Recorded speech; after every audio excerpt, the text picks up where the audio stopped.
Здравейте! И днес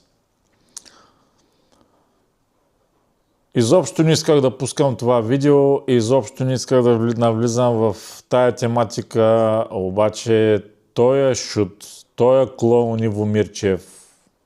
Гледах му някакво кратко изказване, така ме провокира жестоко. Както съм казал в много видеа мои, ненавиждам руснаците, ненавиждам всичко руско, езика им, културата им, всичко. Но истината преди всичко. Той е кълвач с осанка на пингвин, тръгнал с навирения си нос да обяснява, как руснаците били агресора, как Украйна била жертва. Каква жертва може да е държава, която е на първо място най-корумпираната държава в Европа? Да не говоря в света, мисля, че беше на място след Боливия, поправете малко греша. Но е на едно от първите места в света, дори изпреварва България по корупция. Което значи цялата политическа класа е корумпирана. На първо място. Така, махаме корупцията.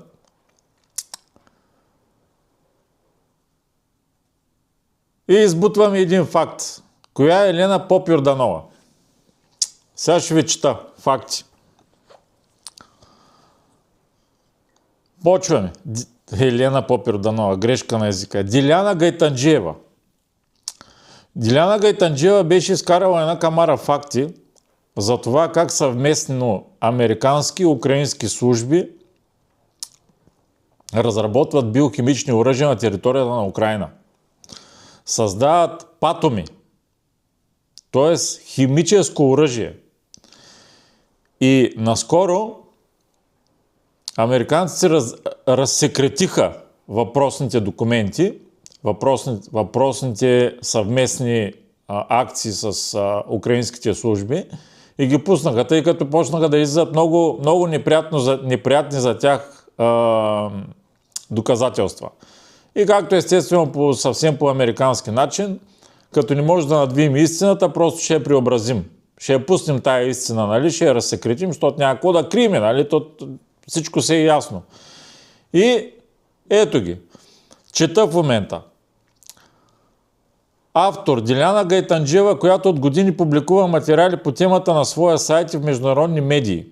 Твърдения. Според нейните публикации в Украйна има мрежа от лаборатории, свързани с Пентагона, което е факт и те го признават, които събират биологични материали и изследват опасни вируси. Те го потвърждават. Факт е. Обаче слушайте какво се случва. Международни и независими организации, както и официални институции определят тези твърдения като част от конспиративни теории.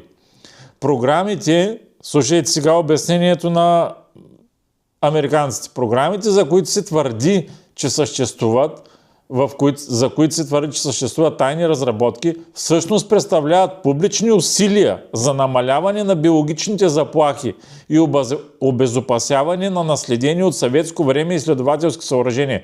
Вие представяте ли се? Американците толкова много са се загрижили за европейците и заедно с специалните спецслужбите на най-корумпираната държава, в една от най-корумпираните държави в света, създават биолаборатории, за да предпазвали руснаците и украинците от вируси. Вие представяте ли си? Почнете, който има детенци на 7, 8, 9 години, 9, 10 години, моля ви, прочетете го това и го питайте, вярваш ли? Значи, държава номер 1, значи враг номер 1 на американците, враг номер 1 на НАТО, които просто е така по чисто стечение на обстоятелствата граничат с Украйна, отиват, отделят си от бюджета няколко десетки милиона долара, за да разработват с украинците някакво си биооръжие, което ще да помогне за някакъв си геном. Какво правят американците в Украйна? Значи, за да заоградиш чисто военно, стратегически една държава, като руснаците, просто поглеждаме, абстрахирате се, кой за американци, кой за руснаци, поставят всичко на една шахматна дъска и гледате. Чисто военно, чисто тактически.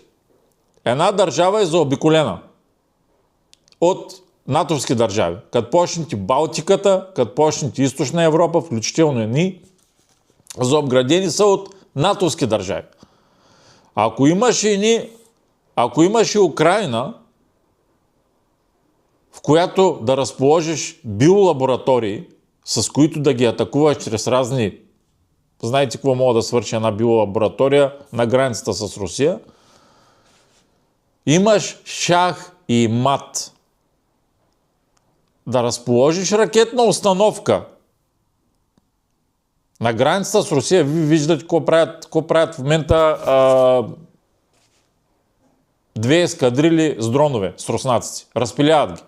Вие представяте ли си какво значи да ги заоградиш едната страна от НАТО, другата страна с Украйна, да разположат няколко ракетни установки, даже и атомна бомба, химични лаборатории. Оттам нататък времето за реакция на руснаците е нула. Оттам нататък една изстреляна ракета от там, от която и да е точка на Украйна до Москва, е секунди. Ако говорим за свръхзвукова, хиперзвукова ракета. И вие как очаквате, бе? Това е как аз... Не, те не са прости. На тях просто в момента, имайки предвид позицията, която заемат, и НПО-тата, които им плащат заплатите, естествено е да говорят така. И аз бих говорил това, което е угодно на моя работодател. Нормално е. От него ми зависи вноската за автомобил, от него ми зависи вноската за апартамента, от него ми зависи хладилника, от него ми зависи лайфстайла, всичко. Ток, вода. Там палачинката се обръща според кой плаща. Всичко.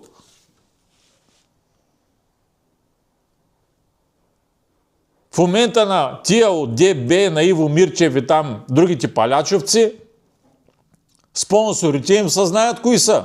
Какво очаквате да говорят? Много интересно защо ни обясняват и казват какво ще стане, ако Русия и Китай създадат военен отбранителен съюз, аналогичен на НАТО, и започнат да прибират държави като Мексико, като Венецуела, като Перу, като Чили, цялата Латинска Америка. Който иска там, нещо подобно на БРИКС, само че военен съюз. Това е отбранителен съюз, не е нападателен. Да видите какво става на следващия ден с Чили, с Перу, с Венецуела и Мексико. Вие представяте ли си да има Мексико, която граничи с щатите, имат обща граница? Вие представяте ли си да влезе в чужд отбранителен съюз? Било то на Индия, било то на Китай, било то на Русия. Те на другия ден приключват. Тук говорим за национална сигурност. И те в момента имам чувството, палячовците, папагалите по телевизията, имам чувството, че никой не разбира от национална сигурност. Говорят за Русия, все едно е някакъв квартал там в Мозамбик.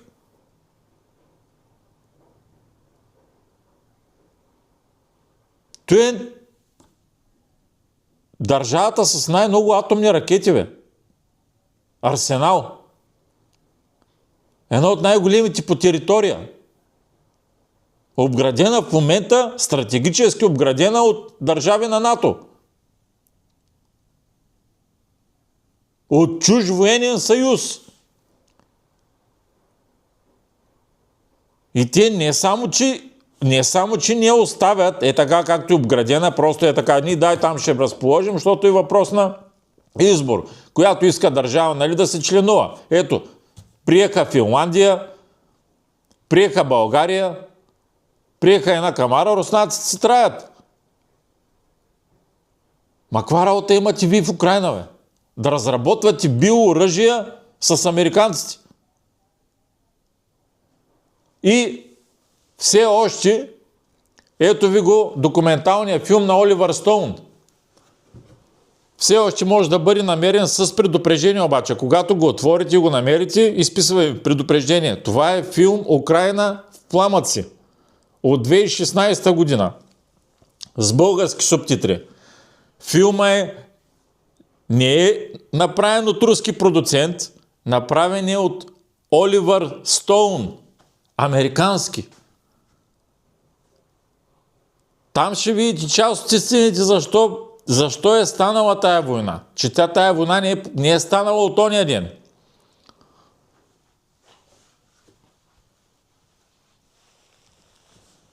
И аз това видео не го правя изобщо да защитавам руснаците. Нито съм фен на руснаците, потретвам и попетвам, нито ги защитавам, нито съм путинофил, нито русофил, нито никакъв. Никога не съм бил фен на руския език, винаги съм бягал от час, никога не съм бил фен на руснаците. Никога! Но аз винаги съм бил фен на истината. Винаги съм бил фен на това да се казва истината и да се... Ти не може някой да те провокира, както гледам някои правят видеа, някакви кратки видеа, пускат ги в YouTube, пускат ги в разни социални медии, оня кара като провокира през цялото време, или кара бавно, или изпреварва. И накрая оня като спред, като го изкара от колата, като го шамари и оня почва да снима с телефона. Агресия на пътя. Чакай бе. Що никой не агресира срещу мен? Що никой до сега за 50 години не ме изпря от колата да ме изкара да ме ошамари? Значи, хем провокираш и после като те изкарат от колата или пък на улицата, ако напсуваш някой или направиш нещо, просто провокираш, търси си го. И като изядеш шамарите, аз съм жертва. Ам да си мислил? Що не мисли? И сега точно как, ето, провокация, всички камери са насочени към руснаците, те са агресорите. Това е.